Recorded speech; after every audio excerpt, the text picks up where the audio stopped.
খুব ভালো, কোনো আওয়াজ নাই, কবরের মতো শান্ত। এমনিও বেশি করে না, হ্যাঁ সংসদে কিন্তু বেশি বেশি করে করে না, না, যে খালি বলতেছে রাজপথে আবার সাপোর্ট একটু দিচ্ছে, করে। বেশি নাকি করে না। তাহলে তো হয়েই গেল। তারা তো লং মার্চের হুঁশিয়ারিও দিয়ে রেখেছে আগামী মাসে। দিছে ভাইরে, শুনেন আমি বলি, বলেন। আসলে বিরোধী দলের কাজটা কি বলুন তো? আমরা কিছু লোক আমাদের কাছে যায় ভোট চাওয়ার জন্য, আমরা কিছু লোককে বিশ্বাস করি, তারা একটা ম্যানিফেস্টো দেয়, তারা একটা রাজনৈতিক কর্মসূচি দেয়, ওইটা আমরা কিছু পড়ি কিছু পড়ি না, তারা কিছু বলে, তারা কিছু সহজ করে বলে, তারা কিছু বানিয়ে বলে, তারা কিছু বিকৃত করে বলে, সব শুনে আমরা মুগ্ধ হয়ে ভোট দিয়ে দিই।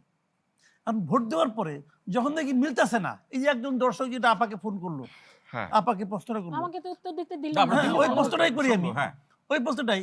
ওনাদের কিন্তু ওই তাদের যে 31 দফা, তার 9 নম্বর দফায় তো এটা, যে তারা কোনো দলীয় কোনো মানে প্রশাসনে, কোনো নিয়োগ দিবেন না। স্বায়ত্তশাসিত প্রতিষ্ঠানে তারা দিবে না, শিক্ষাঙ্গনে তারা কোনো দলীয় করবে না বলছে। তো রে ভাই, বলছে না?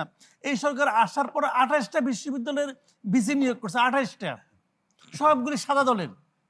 অবস্থা কি জানেন? আমি আপনাকে 3টা বিজ্ঞান ও প্রযুক্তি বিশ্ববিদ্যালয়ের কথা বলতে পারি, যেগুলি ভিসি, একটা হলো আরবি বিভাগের।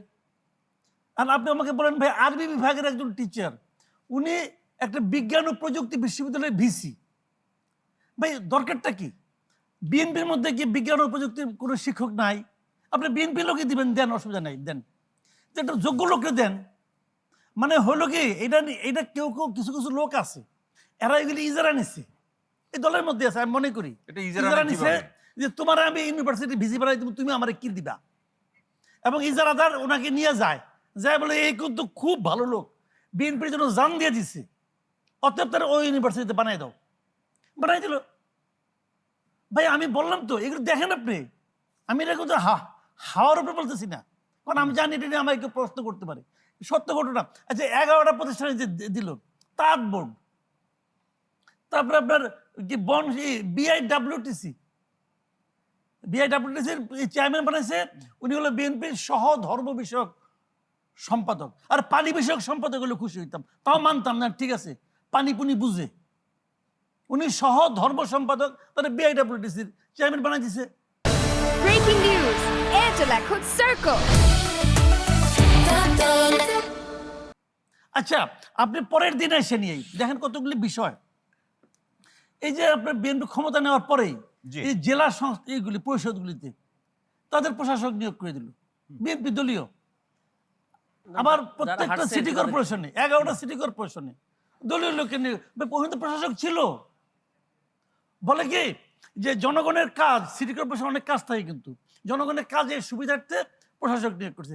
আরে ভাই, জনগণের কাজ সিটি কর্পোরেশনের প্রশাসকের কাছে না, জনগণের কাজ হলো ওই কাউন্সিলরদের কাছে।